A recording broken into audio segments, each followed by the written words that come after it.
Hello, and welcome to a special edition of A Boulder View. For the next half hour, we'll be speaking with Congressman Jared Polis, Boulder's representative to the U.S. House of Representatives. Congressman, thank you so much for joining us. It's a pleasure to be here, Carl. Most of our viewers tend to be very familiar with national politics, and most will immediately recognize you as their representative.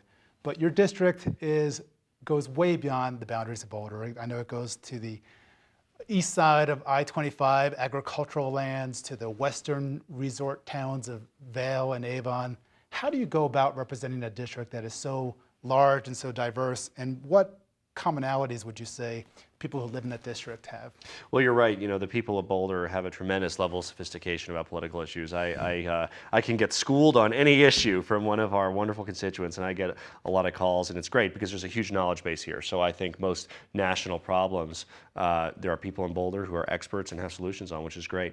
It's a very diverse district. I was just had a town hall up in Eagle County 2 days ago. Ski area, resort area, construction industry is important.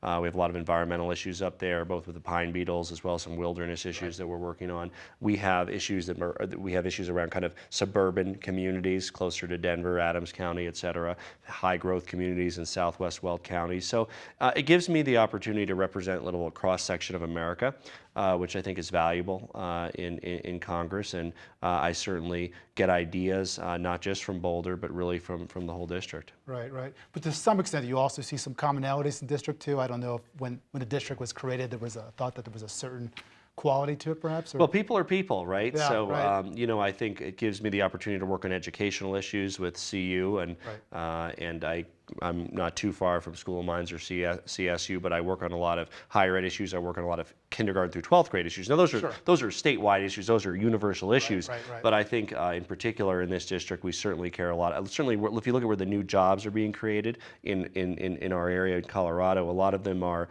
kind of new economy, information economy type jobs. That's where we're going to have our growth. I mean, do we have some manufacturing? Yes, we do. And might that grow a little bit? It might, and we want it to. Right. But really, where the best jobs for kind of the growth in the middle class, and where kids have to be prepared coming out of high school and coming out of college, for kind of where the new growth industries are going to be able to support a middle class lifestyle. Right. Well, getting back to your district, so we have the Democratic and Republican parties who will be submitting a map to the court who's weighing in on the congressional redistricting.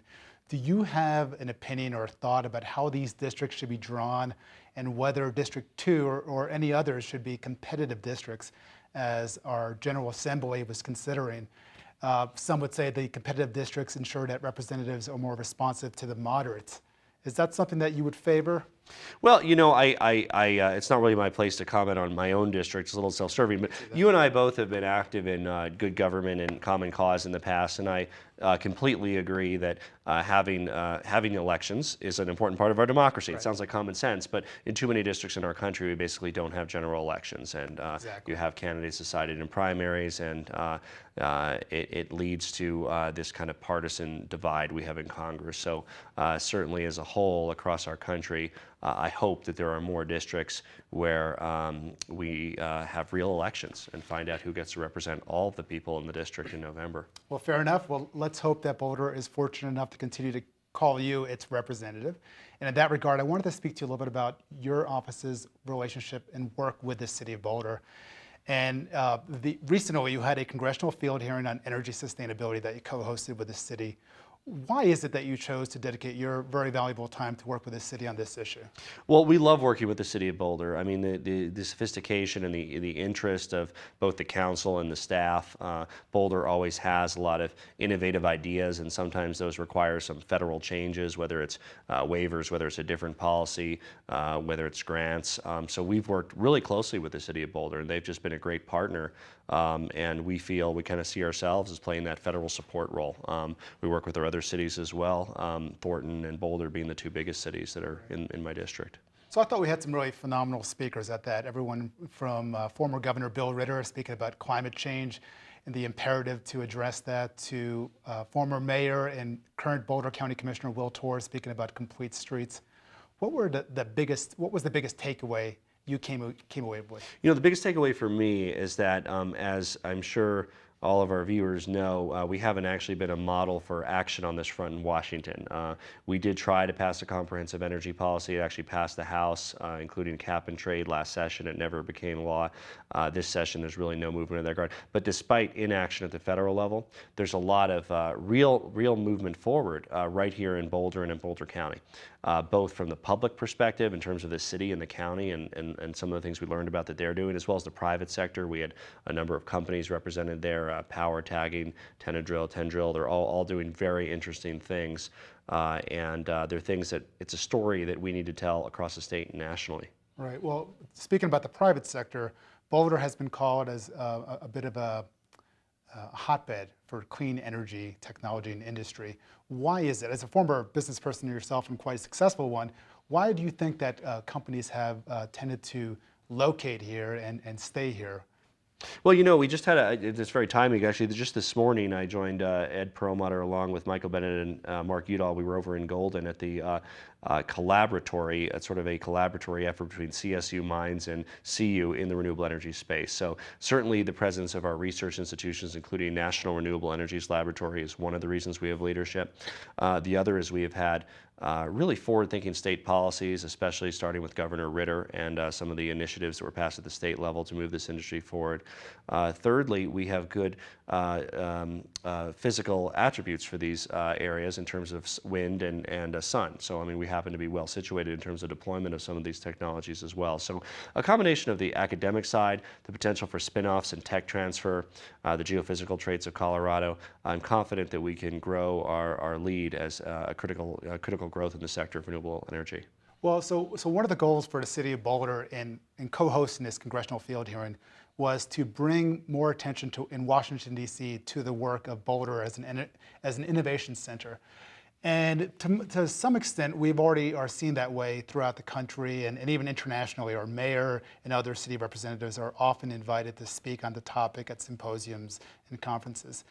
What can we do now, moving forward from this energy field hearing, to take a next step so that Washington sees cities like Boulder as essential players when it comes to designing policy and to partnering with the federal government in moving forward? There's really a great story that Boulder has to tell, and it's coupled with a void of leadership at the national level. In fact, much of what I have to do in the House these days is fend off attempts to take away existing protections for clean air and clean water, or to make it easier to drill and extract dirty fuels. So we fight on that front. I wouldn't expect, until there's a change in the composition of Congress, I wouldn't expect any progress. So in the meantime, there is a void. Boulder is really uniquely situated to fill that void, both on the policy side as well as the implementation side. It's a very compelling story what Boulder has done. Other cities are already noticing, learning from it, and I think it's only the start of what we're going to see here in Boulder. Great. Well, kind of shifting to a different topic, but relating to Boulder and working with your office. As you know, this city has a long and proud tradition of weighing in on national and even international issues. Sometimes it's immigration reform. Sometimes it's a question of whether we should go to war, shouldn't go to war, end the war. We get a lot of media attention when that happens. Sometimes it's not so positive. And given the fact that the city has no direct influence on this, and you do you find that when the city weighs in like that, is it helpful in your efforts in Congress, or to some extent does it make it more challenging? You know, I've always heard the arguments on both sides. I mean, to the extent that the city has critical business that the council needs to transact that affects the city, obviously that should take top priority. But in terms of input, to me, it's valuable. I mean, any input from constituents is valuable. And when we have town halls, when we hear from cities, sometimes state legislators call me, it all is important. And if there is that type of consensus in the city of Boulder around a particular issue, that it's manifested by unanimous support on the city council for a particular initiative, that's gonna absolutely get my attention. That's important for you to know. Okay. Well, I want to shift gears and talk about some national policy issues, but we need to take a short break. So stay with us. We'll continue our conversation with Congressman Jared Polis when we come back.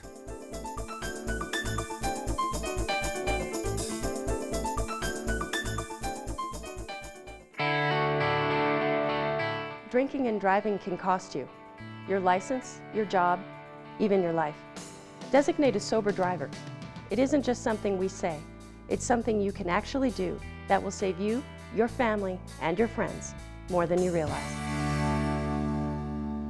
Welcome back to A Boulder View and our conversation with Congressman Jared Polis. So Congressman, I want to speak about some national issues. And I knew when preparing for this show that we couldn't just speak about City of Boulder issues, but I wanted to make sure that there were issues that were of somewhat unique concern to the residents of Boulder. So I asked a lot of my friends and colleagues, and I was somewhat surprised to find out that the issues that they cared about were really not that different than what you would typically hear in the evening news. And above all, it's the economy, it's the crushing national debt, and what we're going to do about that.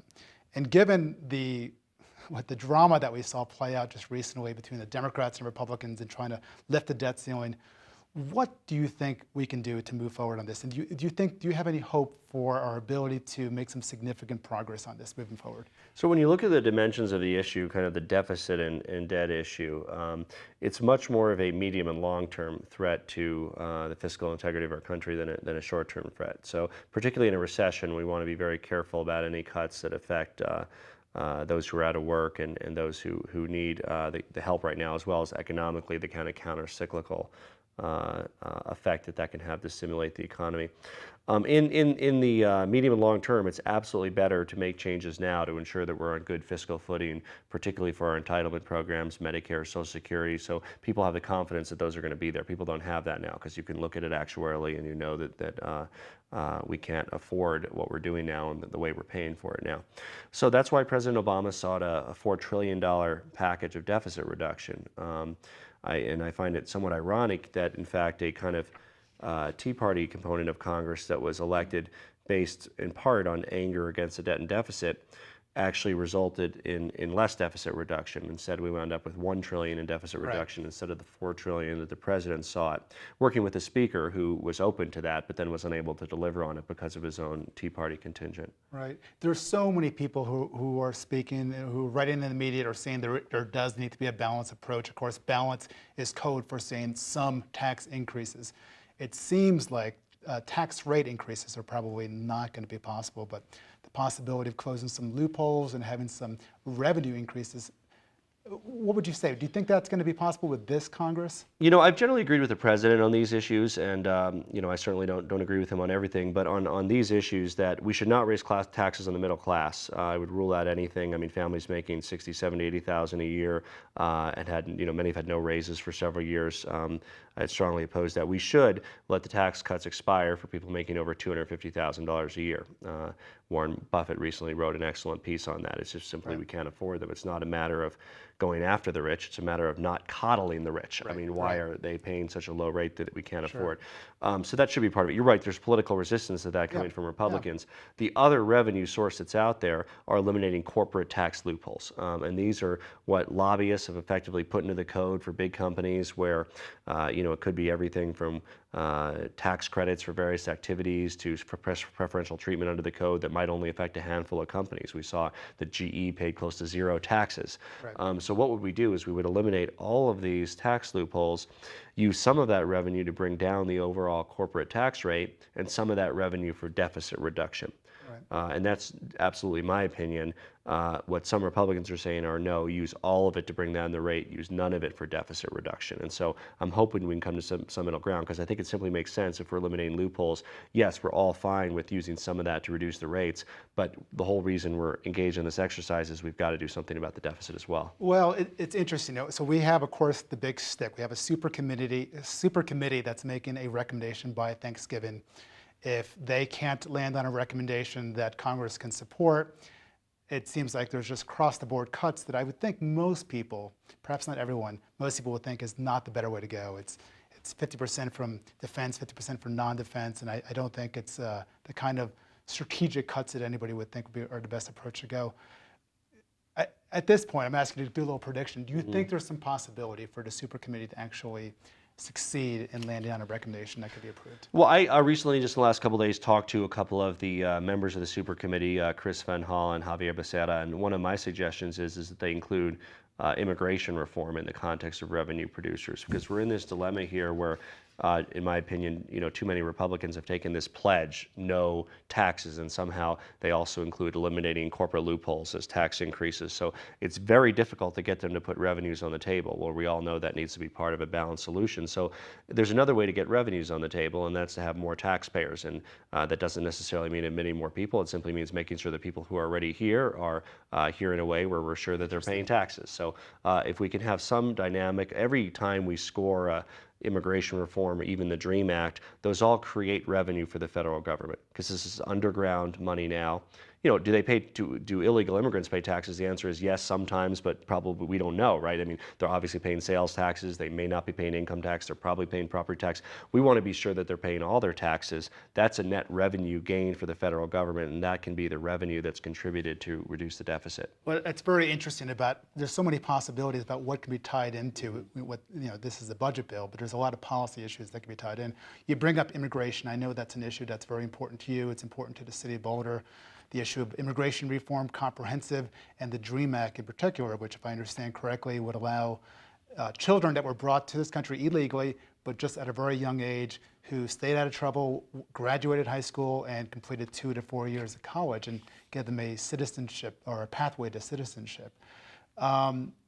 Do you think that's something that could actually has a chance with this Congress, with the divisiveness that we've seen? So yeah, and this is an idea that I think anybody who looks at this says we have to do this. I mean, these are people that have no other country we're talking about. I mean, they've been here since they were 2. I remember there was a baseball player from Boulder High a few years ago. I mean, one of the student government presidents at one of my mountain high schools is here illegally through no fault of their own, right? I mean, they didn't violate any laws. They grew up here. Their only crime is growing up. I mean, nothing's wrong with that. It's difficult enough to grow up with all your paperwork. So we do need to do something like that. It won't come through this Congress because of the composition of this Congress in the normal legislative fashion. The only chance that it can come is as part of a deficit reduction package, because it does raise revenue for the government. So I'm pushing a lot for that. It's still a long shot, but it is the only hope in this Congress. Very interesting. Well, it seems like there's also some hope in terms of the administrative realm. I mean, we just heard today about the president making some changes in prioritizing who the Homeland Security should be focusing on in terms of deportations. Yeah, this is very good news from the Obama administration. Now, the Obama administration unilaterally can't implement the DREAM Act. They can't fix this, but what they can do is they can stop the costly detentions that occur of people that have, again, basically done nothing wrong besides growing up. And so they're basically saying is, we're not going to detain this kind of class of person for whom any immigration crime is not their fault. If they haven't, if they committed some other violent crime, of course they're detained and kicked out of the country. But if that's their only crime, we don't want to use our precious taxpayer resources. And these detentions cost about $120 a day for taxpayer money.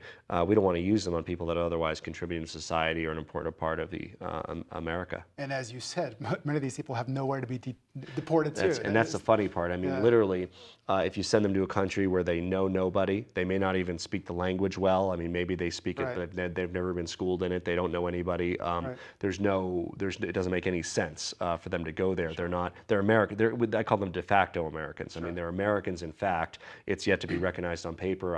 I try to reassure them it will be eventually because there's simply no other country that they call home. Right. So issues of immigration, the debt, they kind of symbolize some of the most divisive issues where we're seeing a lot of polarization between the Republican and Democratic Party. It seems like it's worse than ever. I mean, even though we had a president who ran on the platform we're getting past red and blue states, what I'm seeing is that it's becoming more destructive and people are losing more and more confidence in terms of Washington's ability to actually address the big challenges that we have. What do you think needs to occur? What are some of the changes that are going to get us out of this pattern, this very negative pattern that we're seeing? Some of them are systemic, and we talked about redistricting in competitive districts. I do believe that's part of it. Another part of it is campaign finance reform. I know the city of Boulder's been interested in the Citizens United case, and I think that was a step in the wrong direction in terms of corporate personhood for purposes of political speech.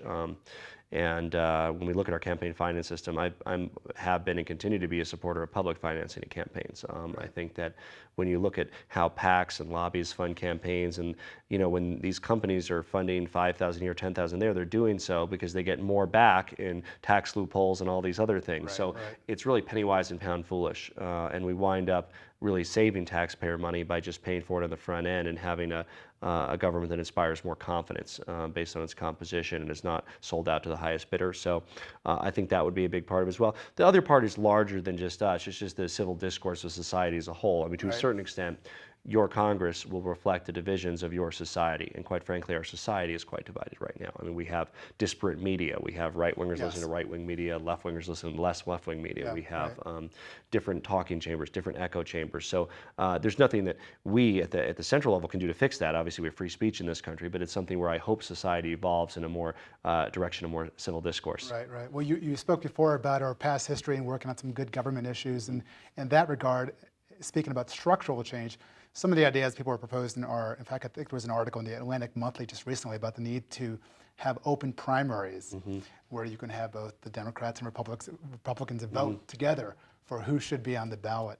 I think California has passed that recently. Is that something that you would support? Absolutely. A couple other reforms. So open primaries would be terrific. It would prevent a disenfranchisement of independent voters, which are our biggest voting bloc in Colorado. Exactly. And yet they have no say very little say over who their congressperson is.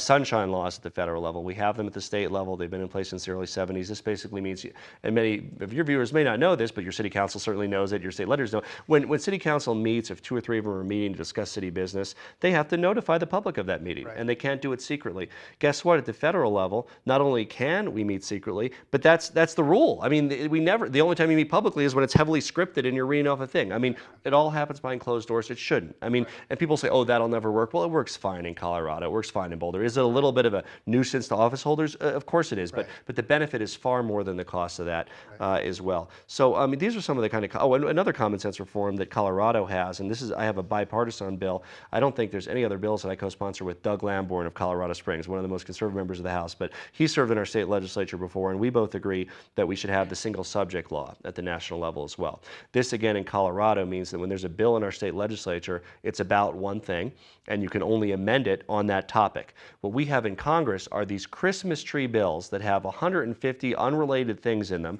and I weigh them, and I say, well, I guess I like this, but you know what? There's just as much in the bill that we oppose and support, and they do that to try to build these legislations. So I think we should have things that pass on their own merits. We shouldn't put these ugly, one-eyed stepchilds in and as part of something bigger. We just shouldn't be doing them. So I think the Sunshine Law, Single Subject Act, campaign finance reform, that's all, and open primaries, all part of a more responsive Congress. Right. And it sounds like your role on the House Rules Committee will give you an opportunity to address perhaps some of those issues. Yeah, actually we have original jurisdiction over the single subject rule. Now the problem is that the leadership of both parties is historically against that rule, because leadership, whether the Democrats are in charge or the Republicans in charge, they like to get through their own stuff. And there's no doubt that that having the single subject, it makes it harder to get through all of your own stuff, because you have to pass everything on the merits. So it's one of those things where there has to be enough kind of insurgent members that demand this, and so we are building support. We have several co-sponsors, and I hope to be able to have a hearing in Rules Committee soon.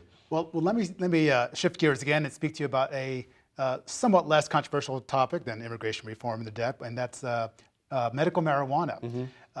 As you know, of course, Colorado is one of the states that has recently allowed that, and Boulder is a place that has a lot of dispensaries. That's come with some benefits for the city in terms of tax revenue, but it's come with some challenges. And a lot of those challenges have to do with the interaction between that business and federal enforcement and federal regulation.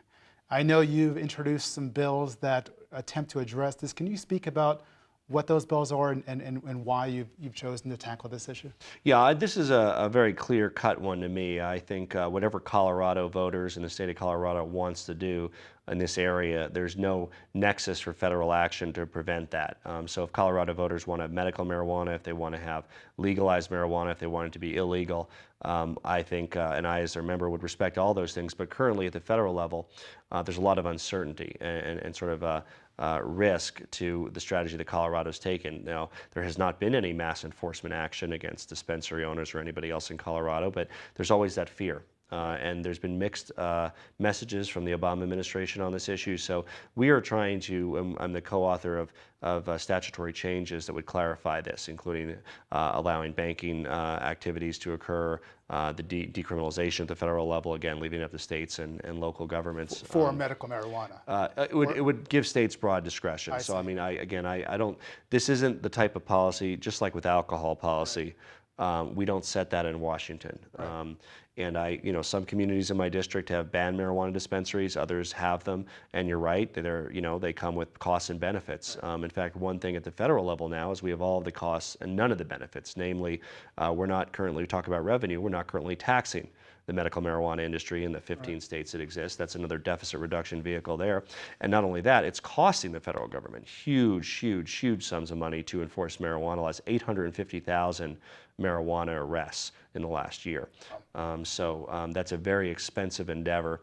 And I think we should be out of it, leave it up to states and counties. You can certainly have counties and states where it's going to stay illegal. And you're going to have places like Colorado where they have medical marijuana. And it's really no particular business of the federal government. Perhaps this too can be tied to debt reduction. It is, absolutely. It's one of the proposals I thought. So, I mean, look, it's kind of easy money on the table. It's not raising anybody's taxes. It's saying, hey, this already exists in 15 states. Why don't we tax it like every other legal business? Right. Okay, so are there any other messages you'd like to deliver to the residents of Boulder in terms of your priorities in Congress moving forward? Well, for me, and also my background in the state had been in education. I'd been on the State Board of Education and founded several charter schools, and I focus a lot on education issues in Congress. So about half the bills I've authored are related to education, human capital, making sure that the next generation of Americans has the opportunity to live an upwardly mobile, middle-class lifestyle. And that's our fundamental challenge as a nation. I mean, it's particularly in this recession, it's getting harder and harder to live that American dream, and we need to turn that around, and education is really at the heart of that. So what would be the best way for constituents to contact you about concerns that they have? Well, as you know, I'm kind of an internet guy, so I love the internet. I'm on Twitter, Facebook, Google+, Twitter, @jaredpolis.com. I love tweeting back and forth with the constituents. You can write on my Facebook wall, and usually I reply there, Google+. We have town halls and open events across the district. You can check out my website, polis.house.gov. That also has the kind of email interface to send comments in on different issues. So lots of ways to reach me. No surprise that you're as savvy as you are in terms of it comes to technology. So we're out of time. I'd love to ask you a lot more questions, but thank you so much for being on the show, and thank you for representing the city of Boulder so well. It's a pleasure. It's one of the greatest cities in the country to represent. And thank you. I'm Carl Castillo, and tune in next month for another edition of A Boulder View. I'll see you then.